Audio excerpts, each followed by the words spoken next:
Warning: Greece may have to claim bankruptcy at the end of June 2015 as the EU rapidly falls apart. You came here for the truth, so let me unveil that for you. Let's get into the severity of this situation in Greece and how that affects the EU and, of course, Europe and all around the world. Let's begin with this article here as we talk about the government of Greece confirming that it would run out of money by the end of the month unless its creditors agreed to release 7.2 billion euro in bailout funds. They say, give me $7 billion or we are going to have chaos. Downing Street also disclosed that ministers were stepping up plans for a, quote, Grexit. They are worried about the Greek exit. Many countries, of course, worried about this. The mainstream media is even talking about this as well. There is much that they owe here and they can't afford it. And they're basically saying, look, let us write it off or we are going to have some big problems. Let's move on to this right here. It's probably very hard for you to read the fine print, but I'll read the title that says Greek banks on the brink of collapse as savers panic.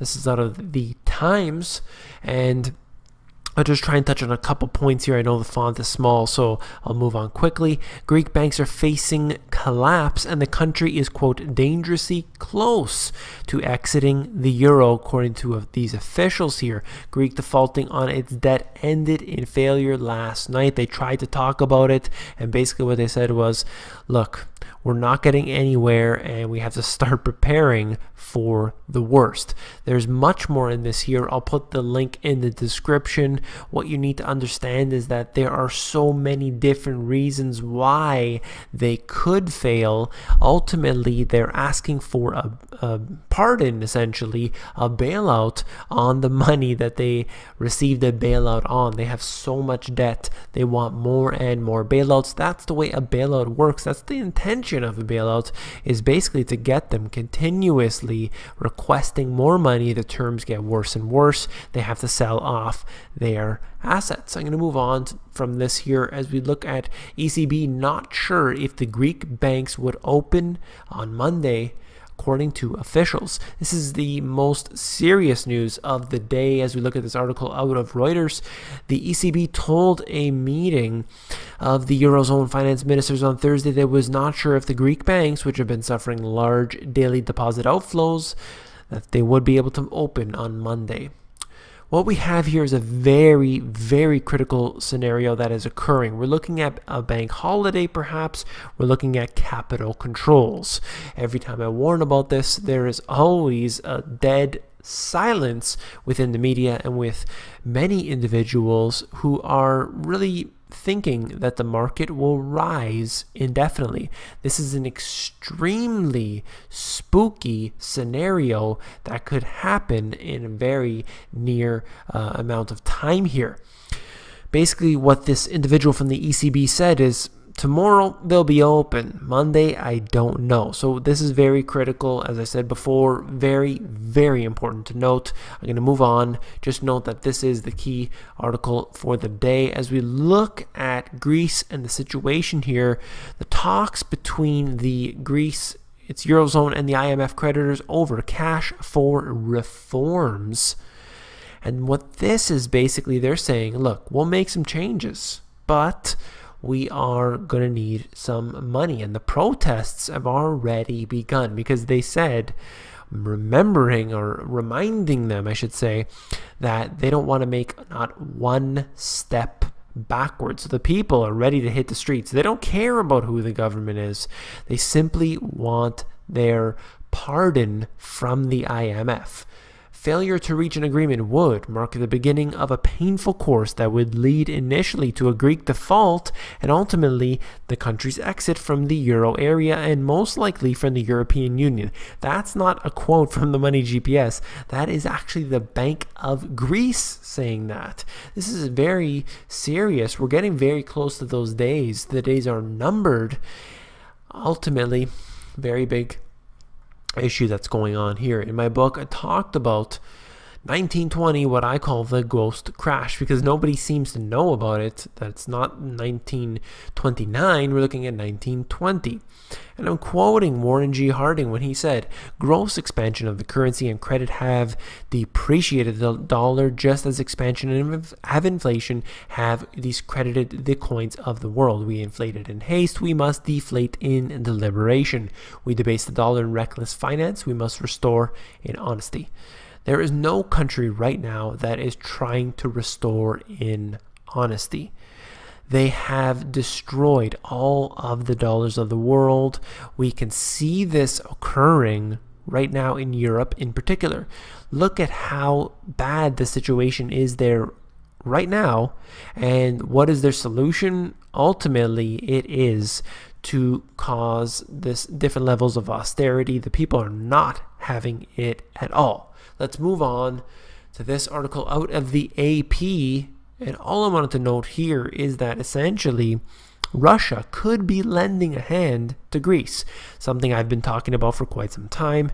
And there's basically just speculation that the Greeks could be seeking a Russian loan. Will Russia bail out Greece? Will they be in part of these bailouts? I'm not really sure. But we see the Prime Minister of Greece heading over there again for some talks. What happens there, we will have to keep our eyes on.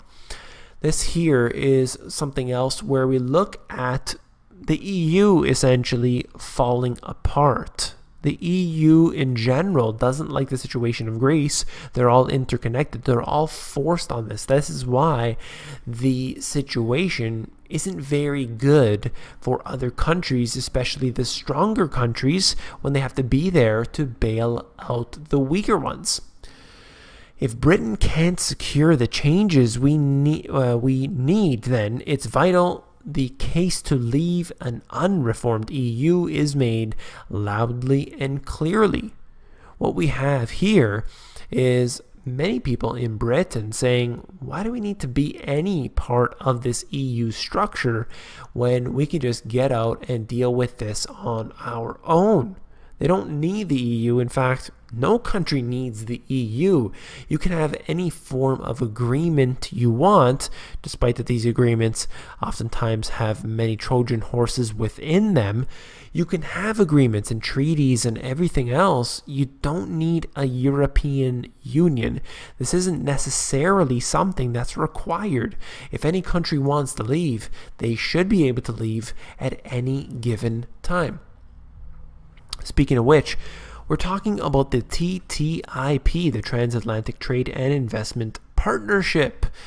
German Chancellor Angela Merkel said on Thursday that Berlin was still aiming to reach a political framework for a comprehensive trade deal between the EU and the United States by the end of this year. So all the while we have all this chaos going on, so much bad essentially in the news, and what are they doing? They're trying to sign more agreements and forming these political unions, strengthening the ties here.